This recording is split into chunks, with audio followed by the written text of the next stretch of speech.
À nos frères panafricains, nos frères panafricanistes, depuis tout le temps que Tshisekedi a été au pouvoir, en quel moment vous avez vu ces messieurs-là manifester son panafricanisme? Aujourd'hui, il est en train de faire des yeux doux à Poutine. Vous ne l'avez pas vu aller chez Poutine là-bas et lorsqu'il fallait voter des résolutions contre la Russie, aux Nations Unies, parmi les votants qui ont voté pour ces résolutions-là, il y avait Tshisekedi, la RDC. La honte de la nation, il va quémander à ce que les Burundais viennent défendre la RDC. Quémander à ce que l'Afrique du Sud vienne défendre la RDC, à ce que l'Angola, il va quémander au Tchad qu'ils envoient des Tchadiens et aujourd'hui, il va quémander au Mali.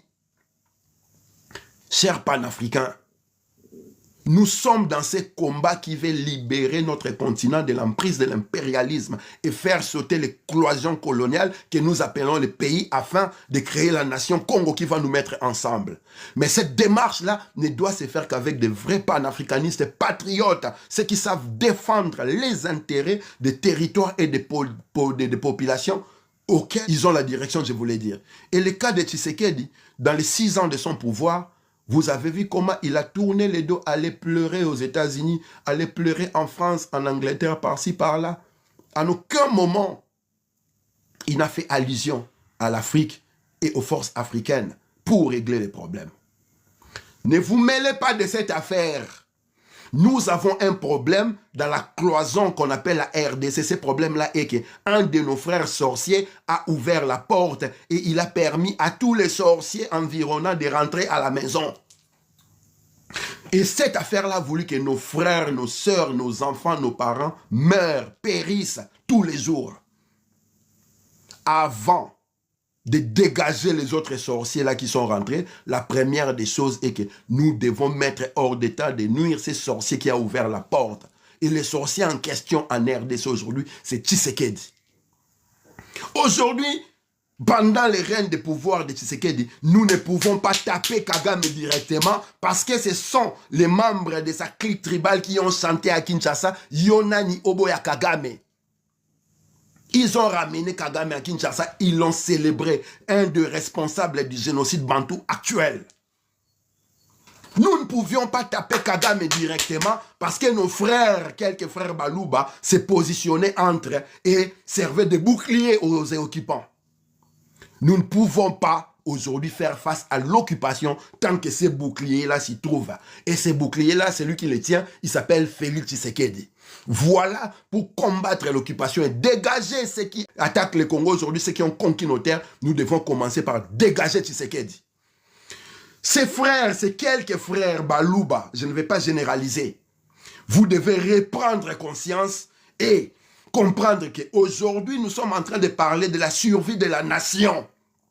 Et quand nous parlons de la nation, je le répète, la nation vient de la famille. La famille fait les clans fait la tribu fait l'ethnie fait le peuple et les peuples font la nation. Il ne s'agit plus d'une tribu, il ne s'agit plus de sauver un semblant de pouvoir tribal.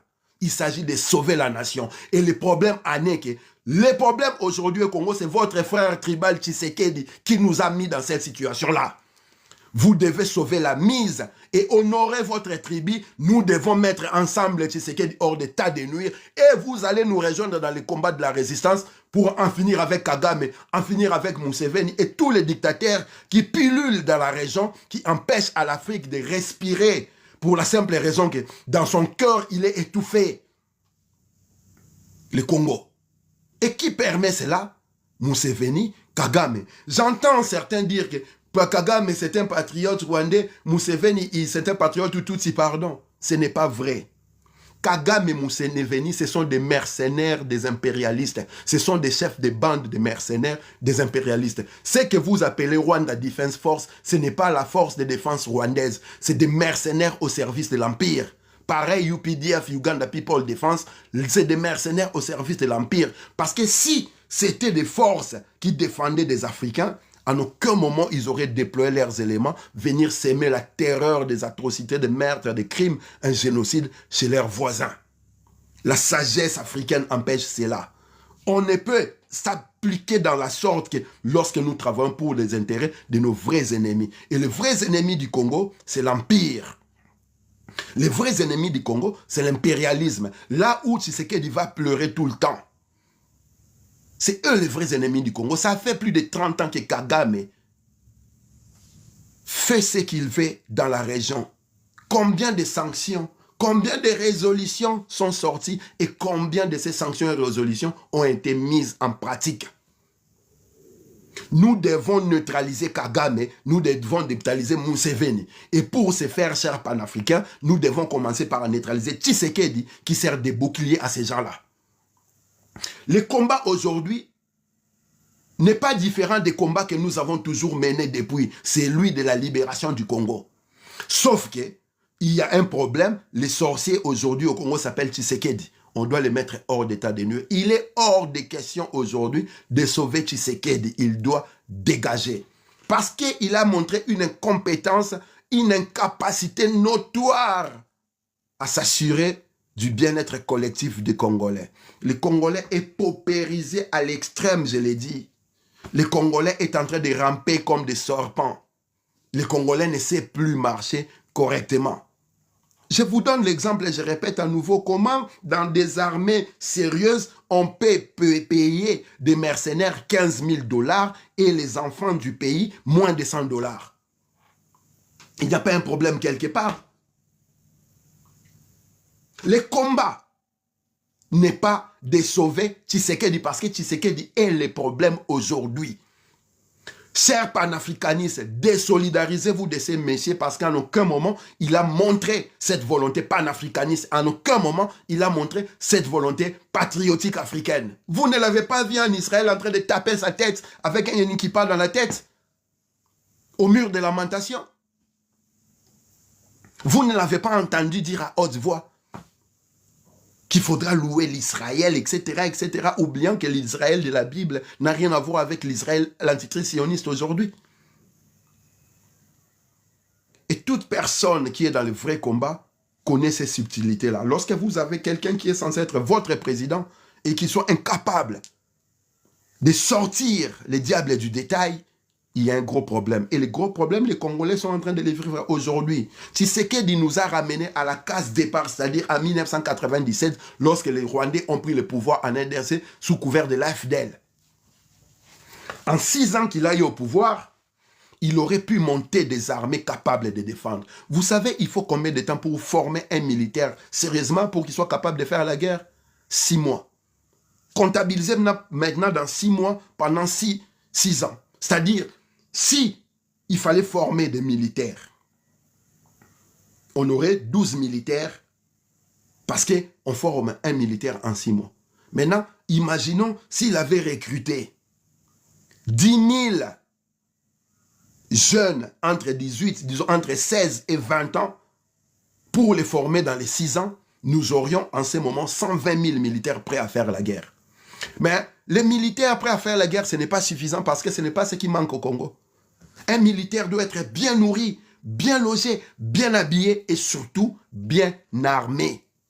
Et pour ce faire, c'est l'État qui doit se charger de cela. Qu'est-ce que l'État congolais a fait de vos militaires pendant 6 ans?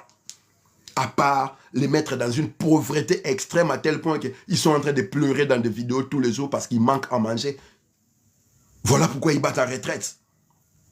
Comment se fait-il que celui qui arrive au pouvoir ne comprend pas que pour protéger les pays de tous les ennemis intérieurs comme extérieurs, il faut avoir des armées sérieuses, bien nourries, bien logées, bien vêtues et surtout bien armées. Admettons, les FARDC sont infiltrés, parce que moi j'appelle les FARDC, Forces Armées Rwandaises déployées au Congo. Je répète encore, dans les 6 ans, si Tshisekedi était sérieux, en formant 10 000 personnes, on aurait eu 120 000 militaires aujourd'hui.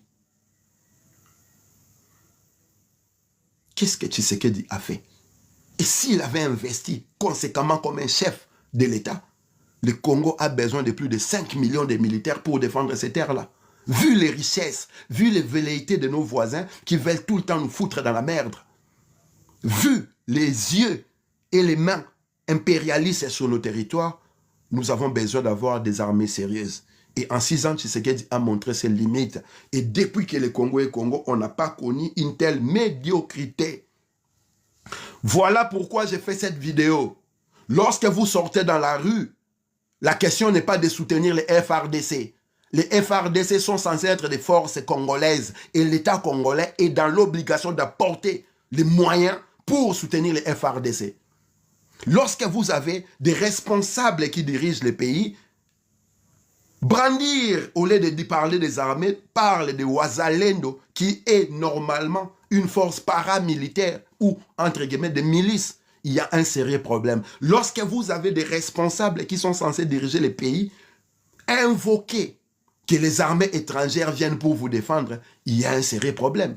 On les a entendus parler, les Burundais sont là, après les Angolais, après les Sud-Africains. Maintenant, ils négocient au Tchad, au Mali, vers les États de l'AES. Chers camarades panafricains, je suis votre frère panafricain, on se connaît. Il faut donner à ces messieurs-là une fin de non-recevoir. Si vous voulez aider le Congo, vous avez des patriotes congo-panafricanistes qui ont la même vision que vous, qui ont toujours émis cette volonté-là de travailler avec vous et qui ont fait ces démarches-là et qui sont prêts aujourd'hui à prendre leurs responsabilités. Mais pour l'instant, aidez-nous à dégager Tshisekedi. Tshisekedi doit dégager. Et je répète encore, s'il a un semblant de dignité encore, il devrait démissionner. Mais comme il n'a pas de dignité, il faut le dégager.